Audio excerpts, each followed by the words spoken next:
Her name was Evelyn Vance, 36 years old. A financial engineer who had spent 7 years of her youth in Singapore so she could buy her mother a peaceful home.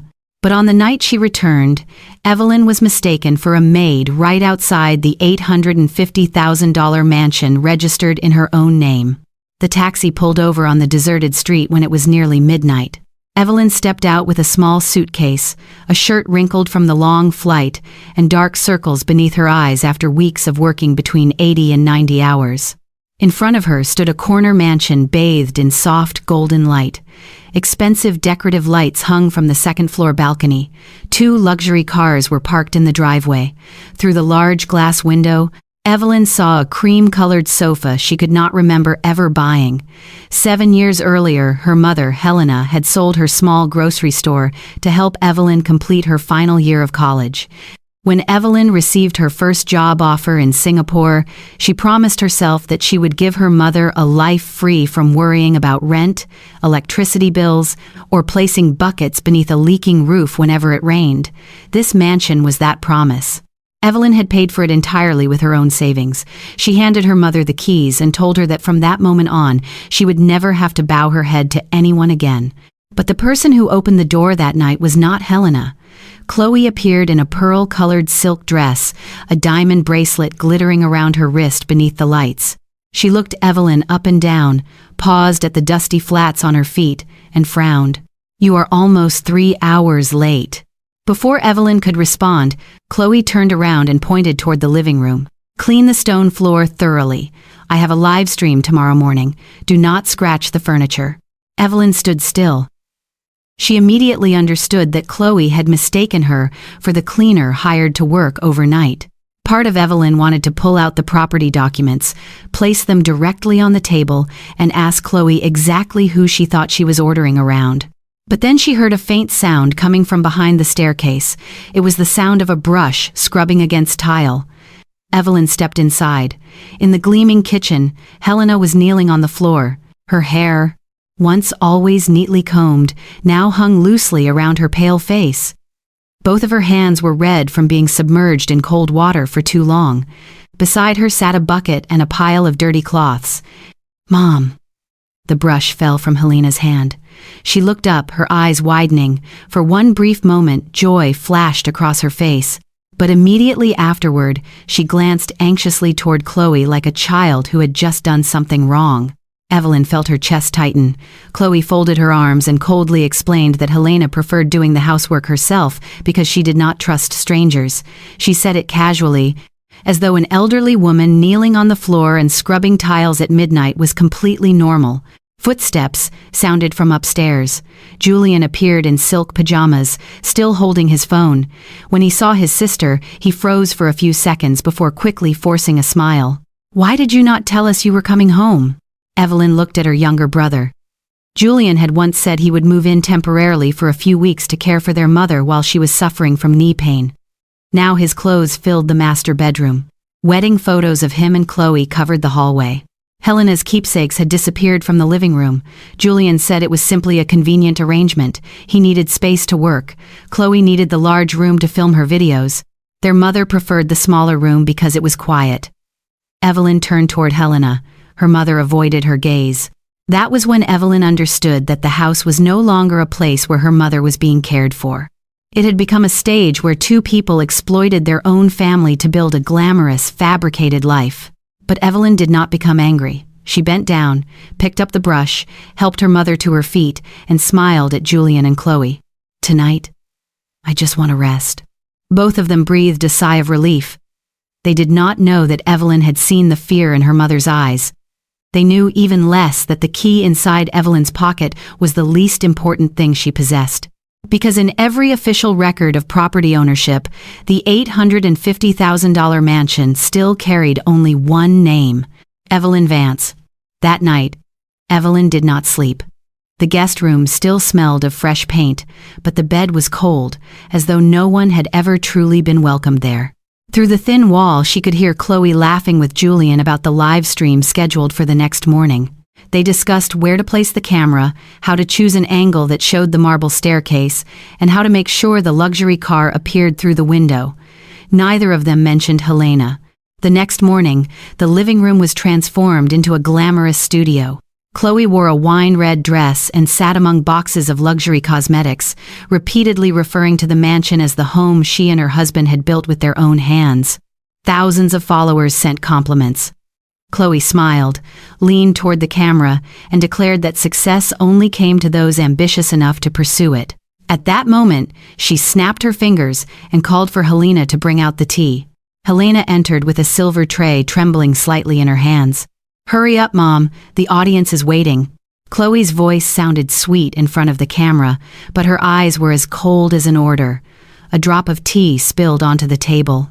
Chloe immediately frowned, scolded Helena for being careless, then laughed it off for the viewers by saying that elderly housekeepers could sometimes be very difficult to train. Evelyn stood behind the kitchen door, her hands clenched tightly. She had seen enough to understand that this was no longer a misunderstanding. It was a toxic family hidden beneath beautiful lighting, expensive clothes, and smiles rehearsed in front of a camera. But Evelyn remained silent. She knew that anger would only make Julian and Chloe more cautious. To protect her mother, she needed to uncover the entire truth. That evening, dinner took place beneath a heavy silence. Helena placed a beef stew on the table, the dish Julian had loved most as a child. He barely looked at it before continuing to scroll through his phone. Chloe took one bite and immediately set down her fork. "It is too salty. I do not understand how you can ruin something so simple." Helena lowered her head and apologized. Evelyn saw her mother's shoulders draw inward. It was not the reaction of someone whose cooking had merely been criticized. It was the reaction of someone who had lived in fear for far too long. After nightfall, when the entire house had gone quiet, Evelyn went looking for her mother. She discovered a small door behind the laundry area that led to an attic room. The air inside was cold and damp. A single bed stood beneath the sloping roof. Helena's clothes were stored in old cardboard boxes, family photographs, the tea set that had belonged to her late husband, and the blanket she had sewn herself had all been shoved into a dark corner. Evelyn stood there in silence for a long time. The master bedroom was nearly as large as the entire apartment her mother had once lived in, yet Helena had been pushed into the attic like someone who no longer belonged. The following morning, Evelyn said she wanted to take her mother for a medical examination. Julian objected, but Evelyn gave him no opportunity to stop them. As the car left the neighborhood, Helena remained silent. Only when they parked outside a clinic nearly an hour away from the house did she finally break down in tears. She explained that Julian had brought her a stack of papers and said they were merely documents allowing him to pay bills on her behalf. When she refused to sign, he threatened to leave, cut off all contact, and never allow her to meet the grandchild Chloe kept promising they would soon have. Helena signed the papers. After that, Julian declared that he had the authority to manage everything in the house. He kept the keys, controlled the household money, and forbade Helena from calling Evelyn because he claimed it would distract her from her work. Evelyn did not blame her mother. She simply held Helena's trembling hand and told her that from that moment on, she no longer had to be afraid. That afternoon, Evelyn sent photographs of the documents to a local attorney. Less than 2 hours later, a response arrived. The agreement did not grant Julian any ownership rights over the property. Helena's signature also had no legal authority over the house because she had never been its legal owner. The attorney ended the email with one simple question. "Whose name is on the property?" Evelyn stared at the sentence, then opened the original ownership certificate stored in her secure records. There was only one name, her name. For the first time since returning home, Evelyn smiled. Julian and Chloe still believed they controlled everything. They had no idea that the mansion's doors were about to close. This time, from the inside. 2 days later, Chloe unknowingly handed Evelyn the perfect opportunity. That afternoon, while standing in front of the mirror trying on a jeweled dress, Chloe applied her makeup and bragged to Julian that they would be attending an anniversary party that evening at an exclusive club in the city center. Chloe had reserved a private table, hired a photographer, and even prepared the captions she planned to post on social media. The party would last at least 4 hours. Evelyn sat at the far end of the living room, pretending to read emails on her computer. No one noticed that the look in her eyes had changed. The moment Julian's car disappeared beyond the gate, 3 other vehicles turned onto the road in front of the house. A team of professional locksmiths stepped out first. Behind them came 2 security officers and a representative from the law firm. All of them had reviewed the property ownership certificate, Evelyn's identification, and the written confirmation stating that Julian and Chloe were merely temporary residents in the house. Evelyn did not want revenge through chaos. She wanted to take back the house with a plan that left no loopholes. Within an hour, every mechanical lock had been replaced. The smart door codes were disabled. All previous access data was erased from the system. The outdoor cameras were reset, and full control was transferred to Evelyn's phone. Helena stood in the middle of the living room with her hands tightly clasped together. She was still afraid. Not because she wanted Julian to remain, but because years of being a mother had taught her to endure pain in order to keep the family from falling apart. Evelyn walked over and gently placed a hand on her mother's shoulder. "You did not destroy this family, Mom. The people who took advantage of your devotion were the ones who did that." Those words made Helena burst into tears. Afterward, mother and daughter began packing Julian and Chloe's belongings. Evelyn insisted that everything be handled carefully.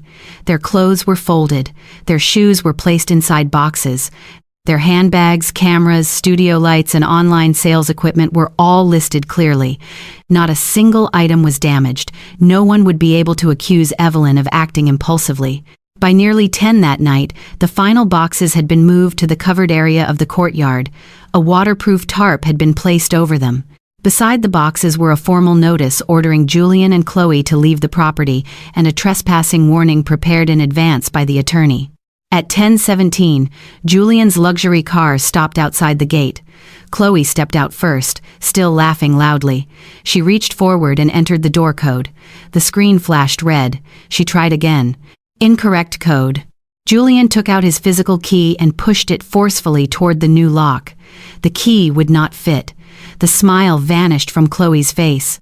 She pounded on the door repeatedly, called Helena's name, and demanded that it be opened immediately.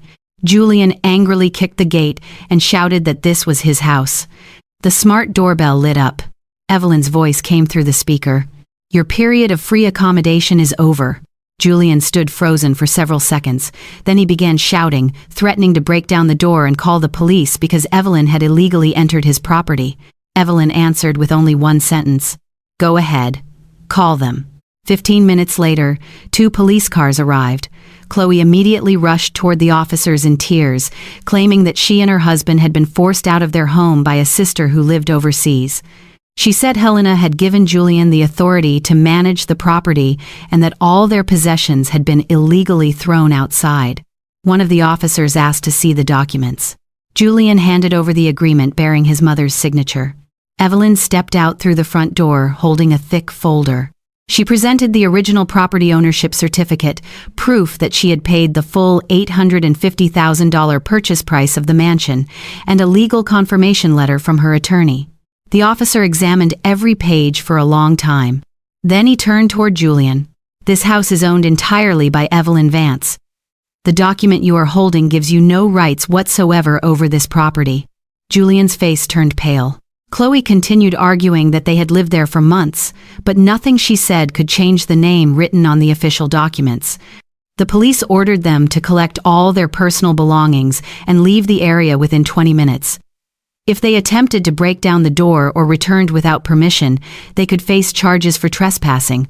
Under the lights outside the gate, Julian silently dragged the boxes toward the car.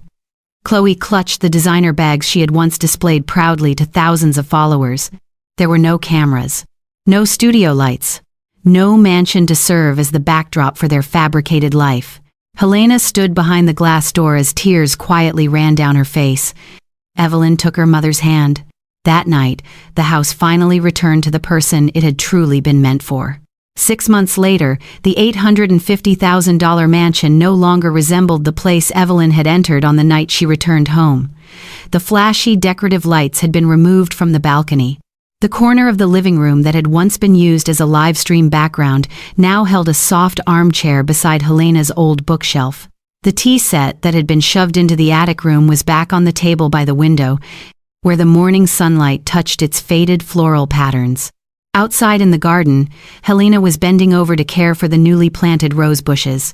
Her hands were still thin, but they no longer trembled whenever she heard the door open. She no longer had to ask permission before buying a plant. She no longer had to hide her phone beneath her pillow. She no longer had to wait to find out whether Chloe wanted hot tea or cold juice that day so she could avoid being criticized. Evelyn often stood beside the glass door and watched her mother work in the garden. She had once believed that buying a house was enough to repay her mother for all the years of sacrifice.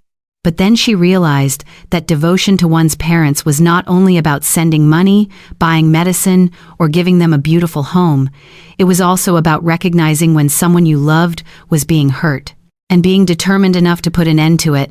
Evelyn requested a transfer that allowed her to work closer to home. She still managed major financial projects, but she no longer allowed endless meetings and constant flights to make her disappear from her mother's life. Every weekend morning, mother and daughter ate breakfast together on the porch. Helena talked about the garden. Evelyn talked about her work. Some days, they simply sat in silence, but that silence no longer contained fear. Meanwhile, Julian and Chloe's lives quickly collapsed without the mansion to serve as a shell concealing the truth. They moved into a small rented apartment far from the city center. The luxury car was repossessed by the bank because of overdue payments. The designer items Chloe had once displayed online were sold one by one for far less than the amount she had borrowed to purchase them. But Chloe's greatest loss was not her clothes or her car. It was the image she had created. The people who had watched her live streams began to discover that the mansion had never belonged to her. An old video in which she referred to Helena as an elderly housekeeper was shared again. The small brands that had once worked with her began canceling their contracts one after another. Chloe tried to explain that it had only been a joke. No one believed her. Someone who lives for appearances can edit photographs, hide bills, and rent cars for photo shoots, but they cannot control the truth once it has been exposed before thousands of people. Julian also had nowhere left to hide from responsibility. He was forced to take 2 jobs, working at a warehouse during the day and delivering food at night to pay off debts that had accumulated over many years. Exhaustion quickly replaced his arrogance. Arguments between him and Chloe took place almost every night. Chloe blamed Julian for failing to keep the house. Julian blamed Chloe for spending too much money to maintain a lifestyle they had never been able to afford. They had once been connected by greed. When the benefits disappeared, their relationship began to fracture as well. One afternoon, Julian stood outside the mansion's gate. He did not pound on the door, he did not shout, he did not bring an attorney or the police. He only asked to see his mother. Helena watched her son through the window for a long time. There was still love in her eyes, but this time, love no longer meant accepting every form of exploitation. She stepped onto the porch, but she did not open the gate. Julian lowered his head and apologized. He said he had been wrong. He said the past several months had made him understand what it felt like to be looked down upon and to lose control of his own life. Helena listened. Then she told him that forgiveness did not mean every door would immediately open again. Trust that had been broken needed to be restored through actions, not through tears after the consequences had already arrived. Julian left in silence. Evelyn did not prevent her mother from forgiving her younger brother. But she also refused to allow anyone back into the house based on promises alone. She had taken back the house. More importantly, she had helped her mother reclaim the right to live without fear. If you were in Evelyn's position, would you have forced Julian and Chloe to leave immediately, or would you have given them another chance to change? Share your thoughts in the comments.